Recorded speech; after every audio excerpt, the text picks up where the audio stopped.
Saya mau ke Bung Ade Irfan lebih dulu. Jadi sebenarnya sudah ada keputusan belum akan diperpanjang atau tidak PPKM darurat ini oleh pemerintah? Ya, itu nanti akan disampaikan sepenuhnya oleh Pak Presiden ya tentang bagaimana status perpanjangan PPKM darurat ini diperpanjang atau tidak. Karena saat ini pemerintah terus mengevaluasi bagaimana keberhasilan atau kekurangan yang terjadi selama 2 minggu sekarang ini sejak diberlakukannya PPKM darurat ini 3 Juli kemarin.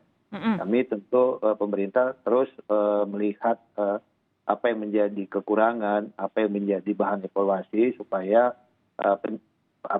pencegahan terhadap COVID ini bisa berjalan dengan baik, dengan efektif. Yang kedua, masyarakat juga bisa memahami wabah ini adalah wabah yang harus kita kita lakukan bersama-sama, saling membahu-membahu, gotong royong, pemerintah dan masyarakat. Karena tidak mungkin juga pemerintah dengan sungguh-sungguh melakukan pencegahan terhadap penularan, masyarakat malah menjadi abai, tidak mengindahkan apa yang menjadi ketentuan yang telah ditetapkan. Oke. Nah, kalau pemerintahnya sudah bersungguh-sungguh, tapi kemarin Pak Luhut bilang katanya 2-3 hari lagi akan disampaikan kepada Presiden atau oleh Presiden. Beberapa hari sebelumnya Pak Muhadjir Effendi bilang dari rapat terbatas kabinet katanya sudah diketok oleh Pak Presiden akan dilanjutkan. Apa yang sebenarnya terjadi, Bung Ade? Ya, saya nggak mau masuk ke wilayah itu ya, Mbak Sophie ya. Yang jelas adalah apakah Pak Menko Pak Muhadjir keceplosan? Pemerintah tetap mengevaluasi semua sektor yang terkait dengan pelaksanaan di lapangan. Tentu pasti ada banyak kekurangan, ada juga banyak yang PPKM ini bisa menjadikan patokan juga. Ya, ini kan luas daerah kita kan sangat luar biasa. Yang kedua adalah heterogenitas masyarakat kita ini sangat dinamis. Ya, satu sisi ada pemahaman yang bisa cepat dimengerti oleh masyarakat, ada juga pemahaman yang kita harus melakukannya berkali-kali, melakukan edukasi kepada masyarakat secara masif, secara rutin, dengan penuh kesabaran. Itu juga bisa terjadi. Jadi yang penting adalah bagaimana pola pikir kita semuanya, apakah itu masyarakat, pemerintah, dan lain sebagainya, kelompok-kelompok yang ada, melihat wabah ini harus kita perangi bersama-sama. Ini kita memerangi penyakit ini dengan semangat yang sama-sama, gotong royong yang bersama-sama. Tidak mungkin satu sisi kita lebih mengutamakan kepentingan ada, sementara di sisi lain ada pengabaian terhadap prokes-prokes yang ada. Di masyarakat juga kan kita lihat sendiri kurangnya kesadaran, kurangnya kedisiplinan untuk memakai masker. Nah, ini yang perlu juga kita berikan motivasi, berikan semangat kepada masyarakat untuk bisa memang benar-benar kita bisa keluar dari wabah pandemi corona ini.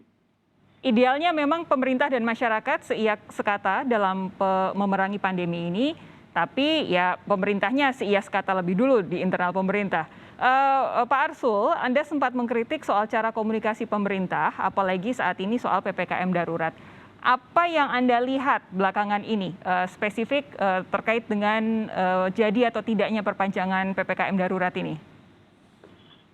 Ya, saya kira begini, memang benang merahnya adalah bahwa baik masyarakat maupun pemerintahnya punya kesadaran yang sama, ya. Tetapi kan tentu kalau kita menyalahkan dari sisi masyarakatnya tidak bijak juga, karena memang masyarakat kita begitu heterogen, begitu berbineka, ya.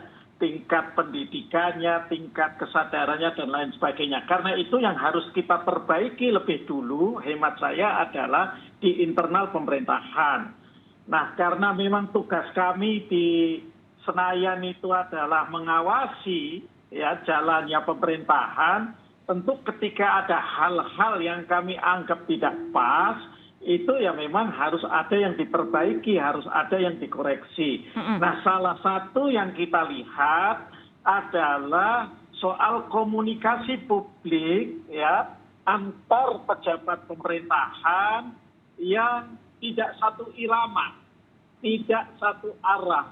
Bahkan pejabat yang sama pun ya hari ini bilang A, mungkin nanti 5 hari lagi lupa dia sudah bergeser dari A. Nah, ini juga masalah.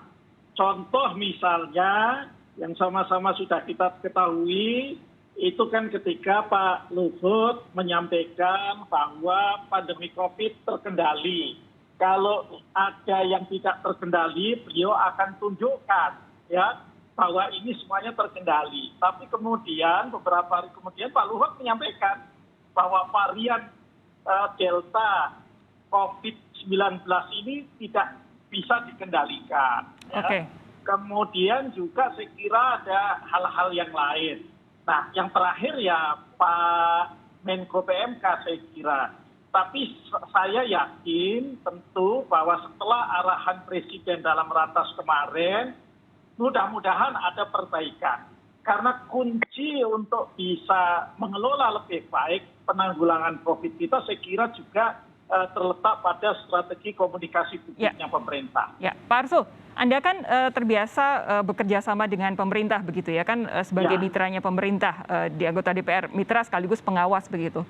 Iya. Apa sih sebenarnya kalau misalkan kita lihat seperti yang tadi Anda sampaikan contohnya pernyataan Pak Luhut, pernyataan Pak Muhadjir, ada yang berbeda begitu. Menurut Anda apa yang terjadi sebenarnya? Adakah tarik ulur di dalam internal pemerintah sendiri?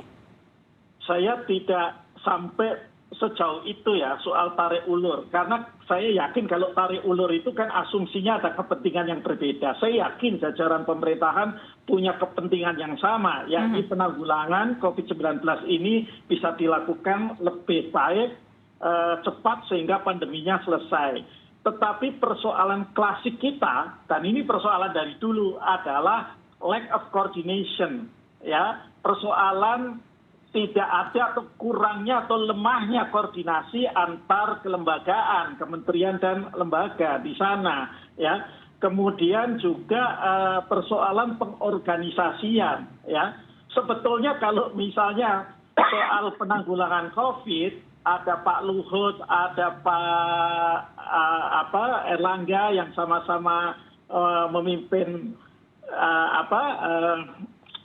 satuan tugasnya pada level di atas gitu kan. Nah, sebetulnya siapa yang berhak untuk bicara gitu ya. Hemat saya jangan setiap menteri bicara sendiri-sendiri, apalagi kalau itu menyangkut katakanlah sebuah kepastian.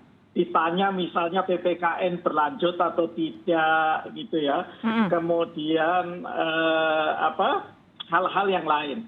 Yang bagus saya kira yang dilakukan oleh Menteri Kesehatan, artinya bicara sesuai dengan bidangnya gitu ya, dan kemudian berbasis data, tidak berbasis sekedar apa yang ada dalam pikiran saja. Oke, saya akan minta tanggapan dari Pak Hermawan sesaat lagi. Anda tetap bersama kami, Saudara. Sapa Indonesia Malam akan segera kembali. Pak Hermawan, tadi saya menggantung pertanyaan untuk Anda sebelum jeda iklan. Apa yang bisa Anda sampaikan soal keputusan pemerintah berkomunikasi dengan masyarakat terkait dengan PPKM darurat ini? Sejauh mana ini sebenarnya bisa memengaruhi kepatuhan masyarakat terhadap kebijakan pemerintah? Ya, seringkali kita melihat selama perjalanan COVID sudah 16 bulan di Indonesia ini memang ada beberapa perbedaan ketika pejabat yang satu dan pejabat yang lain memberikan statement di depan publik atas nama upaya pemerintah. Nah, kalau kita ingat waktu masih bernama gugus tugas, sebenarnya gugus tugas dulu memiliki juru bicara ya. Kita ingat di awal-awal dulu Dirjen P2P adalah Pak Ahmad Yuryanto ya, sebagai juru bicara dan tampil konsisten untuk menyampaikan upaya dan juga program yang muncul dari lingkup gugus tugas waktu itu. Ketika sekarang beralih menjadi Satgas di bawah KPCP, nah kita harus melihat nih yang menjadi perbincangan kita kan ketika ada perbedaan antara beberapa kementerian dan bahkan di tingkat Menko. Nah, Menko Marves, Menko Maritim Investasi, Menko Politik Hukum gitu ya, Menko Polhukam, dan juga Menko PMK itu punya jabatan di KPCP itu yang sama, yaitu Wakil Ketua di bawah Menko Perekonomian sebagai Ketua KPCPEN. Artinya dalam proses komunikasi publik sebenarnya memiliki kewenangan yang sama juga ketika tidak ada sebenarnya juru bicara resmi ya yang betul-betul ditunjuk untuk mewakili komite ini di dalam upayanya.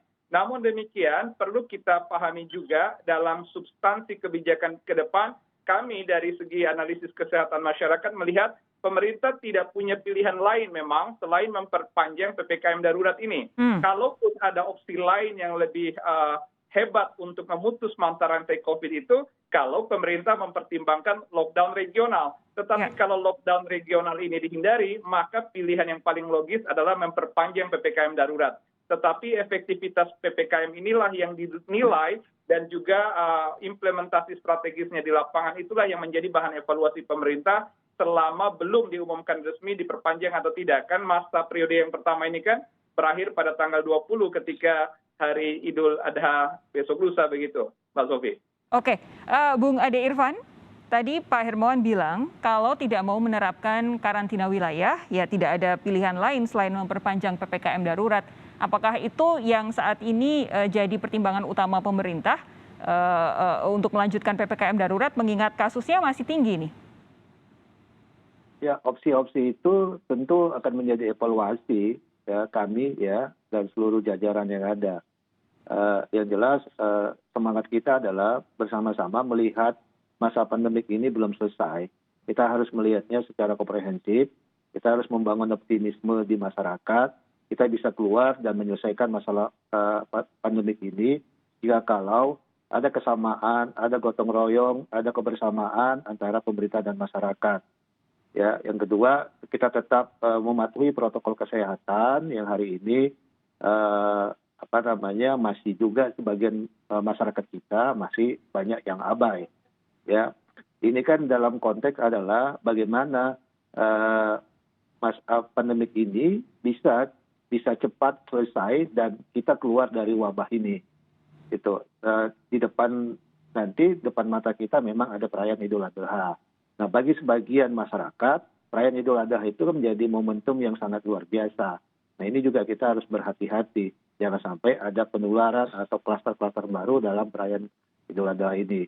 Nah, itulah menjadi kajian dan evaluasi pemerintah bersama-sama. Agar semangat dan nilai merayakan Idul Adha ini tidak hilang, tapi kita tetap mematuhi dan kita tetap menghindari bagaimana penularan wabah ini terjadi. Karena penularan pandemik ini kan dari manusia ke manusia. Artinya ada interaksi sosial, ada interaksi fisik yang dilakukan dari manusia ke manusia.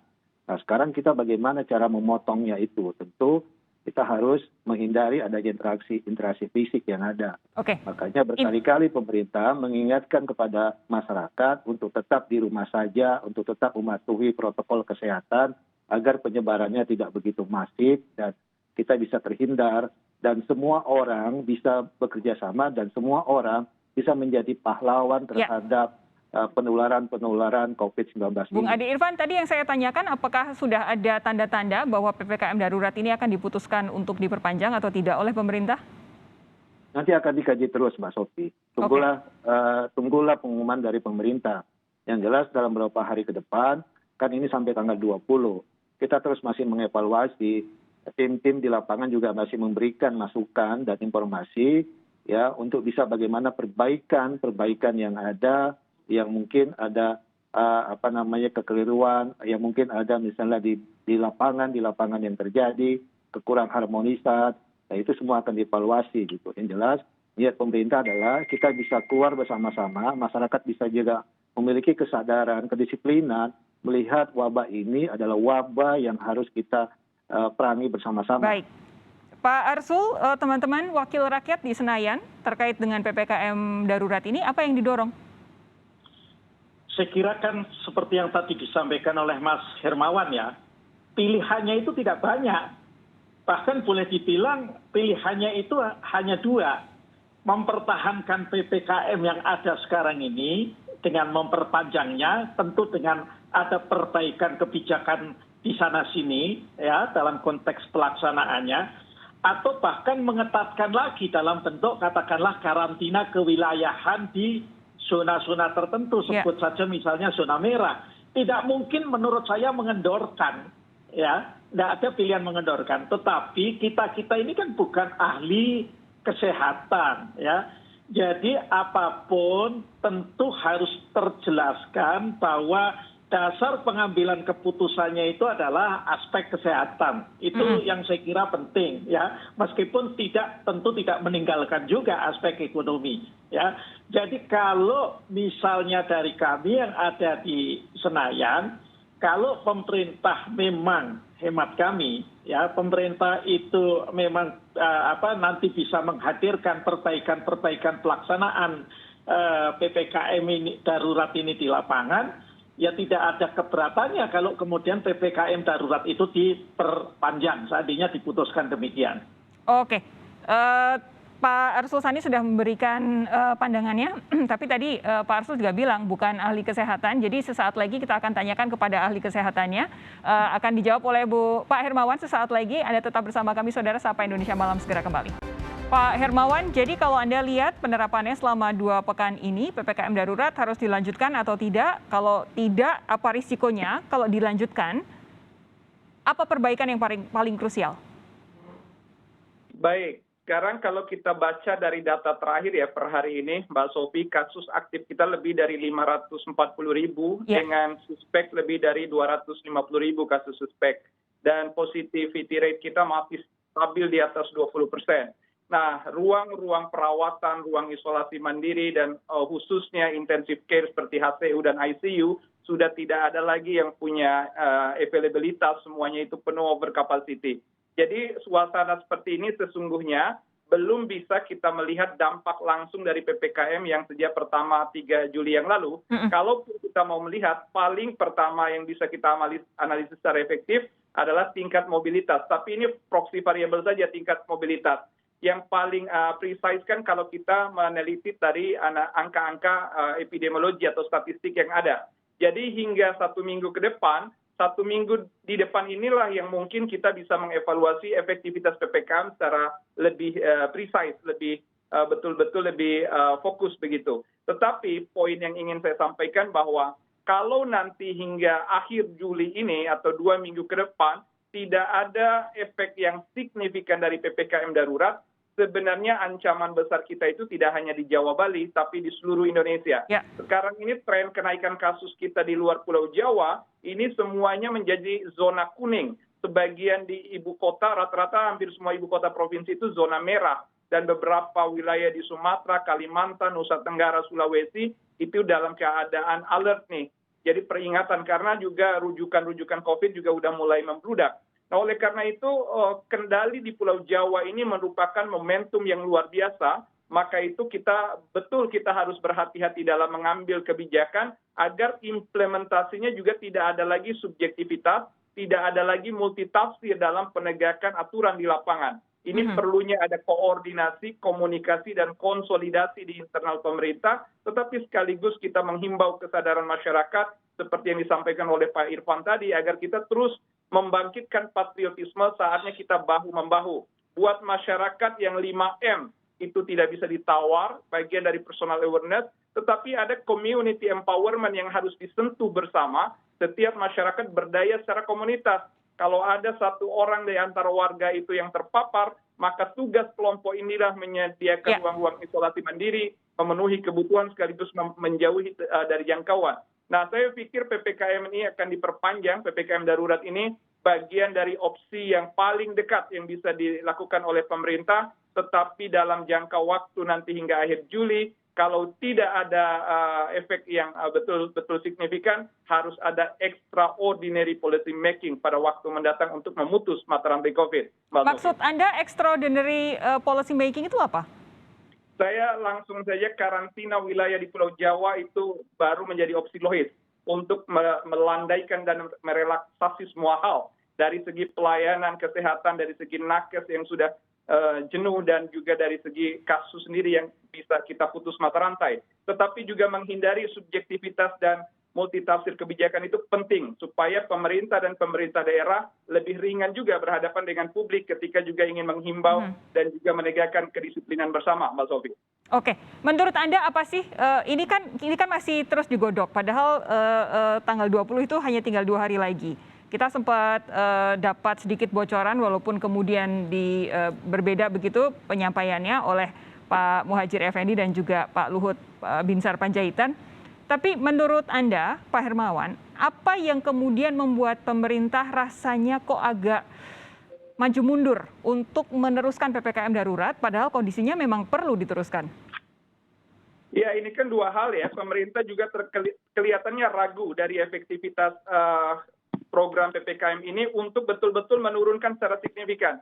Jadi kalau ditanya apakah PPKM darurat ada efeknya, ada dampaknya, ada. Tetapi apakah dia signifikan menurunkan kasus? Nah, ini yang menjadi problem karena kasus kita ini, positivity rate kita tinggi sekali. Angka occupancy rate kita di rumah sakit itu sudah sampai pada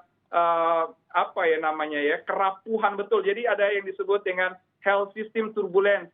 Nah, kalau dulu kita berbicara health system resilience, ketahanan sistem kesehatan kita diuji. Tetapi sekarang saya bisa katakan health system turbulence. Sistem kesehatan kita itu dalam keadaan yang tidak sedang baik-baik saja. Itu sebab perlu dilakukan upaya untuk menahan hulu, tetapi kalau kita masih memiliki filosofi atau paradigma terbuka, kan sejujurnya PPKM ini kan tidak menghambat semua aktivitas kan. Jadi pada prinsipnya segala sesuatu ini masih diperbolehkan kecuali yang dilarang dengan ketat atau yang dilakukan pembatasan di tingkat masyarakat. Ini filosofinya beda dengan filosofi karantina wilayah. Kalau karantina wilayah kan filosofinya semuanya dikunci, ditutup, kecuali esensial yang dibuka untuk mendukung aktivitas selama karantina. Kira-kira begitu, Mas Sob. Oke, Bung Ade Irfan begini, dengan perbincangan saya dengan beberapa ahli kesehatan, kemudian sosiolog, pengamat kebijakan publik, sebenarnya PPKM darurat ini kan tujuannya adalah untuk meredam mobilitas, mengurangi mobilitas masyarakat. Yang jadi masalah adalah mayoritas masyarakat kita, 50% itu adalah pekerja sektor informal yang kalau tidak mendapatkan dukungan support finansial dari pemerintah tidak bisa cari uang, tidak bisa makan untuk hari itu untuk keluarganya begitu. Nah, apa kemudian ini sudah dipikirkan oleh pemerintah? Kita belum mendengar bansos walaupun sudah didistribusikan tapi belum merata. Apa yang bisa dilakukan pemerintah untuk memastikan bahwa iya masyarakat diminta untuk ada di rumah, tapi kebutuhannya juga dipenuhi? Ya, memang persoalan kita kan selalu di masa pandemi ini kita dihadap-hadapkan dengan persoalan ekonomi, persoalan bagaimana masyarakat bisa makan, bisa hidup, melanjutkan kehidupannya. Itu menjadi persoalan dasar di kita semua. Memang benar sebagian besar masyarakat kita pada tingkat kelas menengah itu kebutuhan hidupnya jika dia harus keluar maka dia bisa mendapatkan kebutuhan hidupnya. Itu menjadi persoalan dasar kita kan.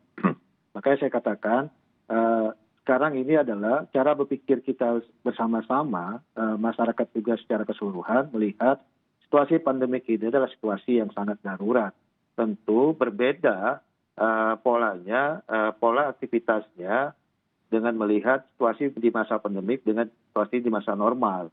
Benar, memang sebagian masyarakat kita itu kebanyakan ya untuk menghidupinya itu dia harus bekerja, dia harus keluar rumah agar dia bisa makan misalnya hari ini untuk besok gitu.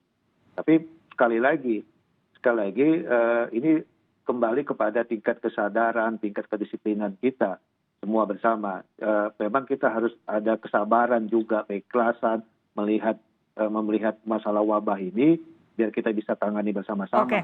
Tidak mungkin juga hari ini misalnya kita melihat secara normal, secara biasa, yang biasanya kita mendapatkan misalnya, saya ambil contoh ya, jika kita bisa 10, hari ini kita bisa dapat 10, tidak juga. Nah itu di konteks darurat ini, di masa sekarang ini harus kita bisa memikirkannya, melihatnya, ini harus kita turunkan rasa ego kita juga supaya kita juga bisa sama-sama melihatnya memang ini dalam kondisi darurat, ini dalam kondisi wabah yang penularannya bisa terjadi di mana saja, kapan saja, dan kepada siapa saja. Nah makanya berkali-kali kita mengingatkan kepada masyarakat, kepada publik, untuk tetap di rumah saja agar kondisi-kondisi penularan itu bisa berjalan Oke. dengan baik. Nah, pemerintah juga akan memberikan perhatian terhadap bantuan-bantuan kepada masyarakat, bantuan sosial, bansos, dan bentuk-bentuk lainnya, ada PKH, ada di sektor-sektor lainnya. Nah, itu kan cara pemerintah untuk mengatasi kekurangan atau kebutuhan-kebutuhan masyarakat yang berdampak terhadap masalah pandemik ini. Jadi Pak Arsul? poin saya Ya. adalah bagaimana cara berpikir kita bersama untuk melihat kondisi hari ini adalah kondisi yang sangat emergensi, kondisi yang sangat darurat, agar kita terbebas dari masalah wabah pandemik corona ini. Pak Arsul, saya minta tanggapan Anda soal ini. Ya, saya kira kunci untuk perbaikan dan juga menuju keberhasilan PPKM darurat kalau nanti diperpanjang itu adalah bagaimana kemudian masyarakat yang paling terdampak, yaitu masyarakat yang di bawah, pekerja sektor informal terutama, itu bisa mendapatkan support, ya. Nah, sebetulnya kan ini diakui oleh pemerintah, ya, paling tidak dari apa yang disampaikan oleh Presiden Jokowi kemarin, bahwa ini jumlahnya tidak banyak. Jadi memang yang harus dipikirkan betul oleh pemerintah, termasuk soal pendistribusiannya, tidak hanya sekedar berhenti di pendataannya saja, itu adalah soal kecepatan, di samping tentu juga ketepatan distribusi bantuan sosial ini. Ya. Oke. Kalau yang kelas menengah ke atas, sudahlah, nggak usah diurusi lah, boleh dibilang seperti itu. Ya, saya kira itu Mbak Sofi. Baik. Terima kasih saya ucapkan kepada para narasumber saya, tenaga ahli utama Kantor Staf Presiden Ade Irfan Pulungan, Wakil Ketua MPR Arsul Sani, dan juga Dewan Pakar IAKMI Hermawan Saputra. Terima kasih sudah meluangkan waktu untuk kami di Sapa Indonesia Malam. Kita jumpa lagi lain waktu. Semoga sehat terus, Bapak-Bapak.